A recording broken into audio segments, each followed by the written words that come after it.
And if we can get a win on Wednesday, this point becomes absolutely huge. Phil, it's all set up perfectly for Wednesday night win, and we're out the bottom three. If that doesn't motivate the players and the crowd, then I don't know what does. That's kiss of death there, Martin, isn't it? We all know what's coming Wednesday. A very weak performance, letting down the home fans. It's going to be another Leeds United, isn't it? Yeah, we'll lose 2-0. Like it is set up. It is a huge opportunity, and what a confidence boost for everyone if we could win. But we've all supported Saints long enough to know that it's not going to happen like that. I'm sure it isn't. But if we can nick 3 points by hook or by crook, I'll take it. I think we bottle these, or this season we bottled these kind of 6-pointer games. And I know Brentford aren't in that much trouble, so they're probably not a 6-pointer, but it's like they're more in line with us, or they're more in kind of tune with the type of teams we should be competing against and beating if we want to be a serious Premier League club. But I think we struggled in these games this season. Glenn, let's just talk a bit about their form. They hadn't lost the league game, I don't think, since the World Cup break going into the weekend. Just our luck, they lost to Everton. It was a strange one. In a way, I was kind of pleased that they lost a game because that's going to knock their confidence potentially. But it was a shame it was Everton and they got the points to take themselves out the bottom. Yeah, it was a shame that it was Everton that beat them. But, you know, it's like we talked about United getting tanked 7-0 last week. And at the end of the day, I think it showed us that they were human. And to a lesser extent, I feel the same about Brentford. They've had a decent run where they've not got beat. There's a lot of draws in there. It's about even numbers, I think, wins and draws. So it's not like they've been sort of pumping every team that they've been playing. They've had a very good season. You do wonder if there's going to be a point where the wheels come off a little bit, because they've overachieved. I mean, we've had seasons like that before, haven't we? Where we, relatively recently, where we've been top half going into sort of February and then not won another game between then to the end of the season. So hopefully Brentford have hit a little bit of a wall. I mean, we've got to be better than we were when we went up there.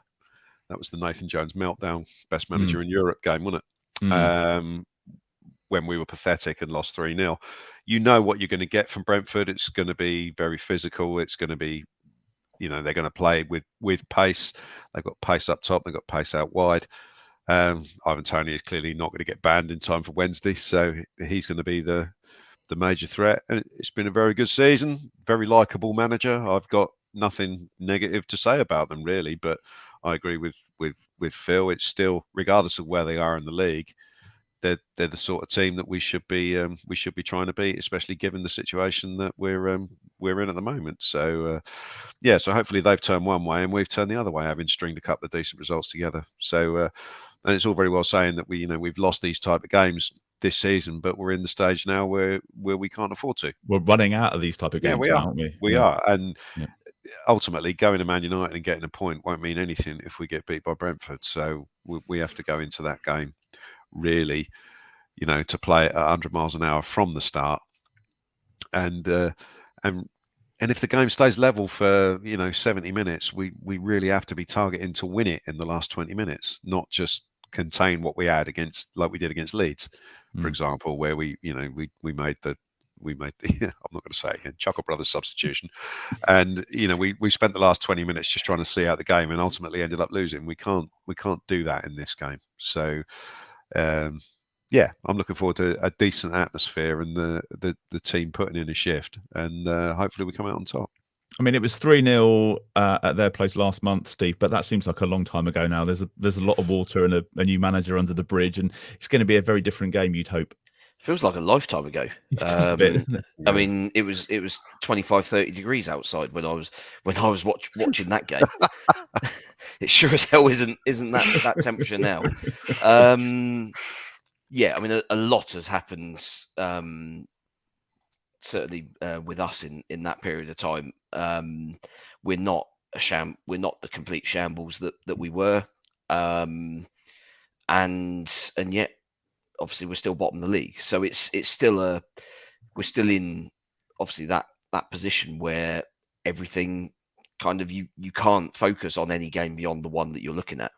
So while I think Spurs is an opportunity to kind of get at them, and they're a team that are just so flaky, kind of can't even sort of pick a team that's based on kind of doing enough in this game and then potentially resting players who might be more suitable for Saturday or anything like that. I think literally every game from now to the end of the season has got to be you stick your best 11 out on the pitch and have a system that works. Brentford, I think they've kind of laboured a little bit. They that game against Fulham on Monday was an odd game. It was a 5-goal non-thriller. In that very little happened apart from those 5 goals. So it was a bit of an odd one. They didn't look quite as sort of intense or pacey or strong as they have done in sort of in other games that I've seen them play this season. So perhaps they're just on one of their sort of natural sort of troughs of their form, and we've got to go and take advantage of it.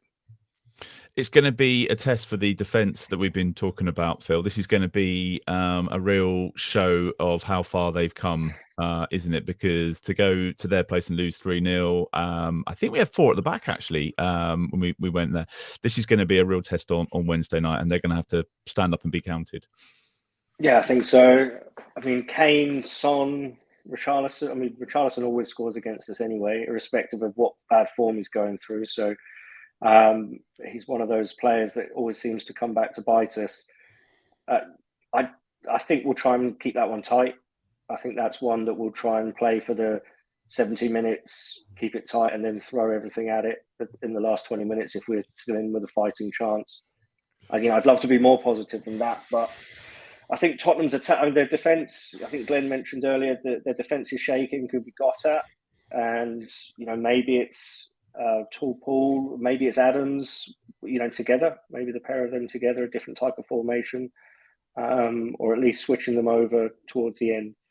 But I think probably if we could take 4 points out the next 2 games, I'd probably take that. You'd be delighted. I was looking back through our score predictions for when the Brentford game was originally scheduled, which I think was back in September, and it was all pretty doom and gloom then. We were all predicting that we were going to lose then. So I'm going to ask all of you for your score predictions for Wednesday night. If you're watching live, you can leave yours in the comments. I'm going to wipe the slate clean, Glenn and Steve. I haven't gone back and copied and pasted your predictions from last time. So, Steve, I'm going to come to you first. Your score prediction for Wednesday night, please. Why not? 1-0 win. Glenn, how you feeling? I was going to say the same. You can say the same. Yeah, I'll go 1-0 win as well. Phil, score prediction for Brentford? Well, there was going to be a full house because I think it's the only score that is realistic. I don't see a score in 2, so 1-0 as well. There is a horrible stat about us only scoring once in a game, isn't there? Someone mentioned it during the commentary today. Is that we haven't scored 2 in a game for God knows how long. Well, since Everton's last one. I think we'll get the win. I think just to mix things up, I think I'm going to go for 2-1. So if you're watching live, stick your score predictions. It'd be good to see what you think there.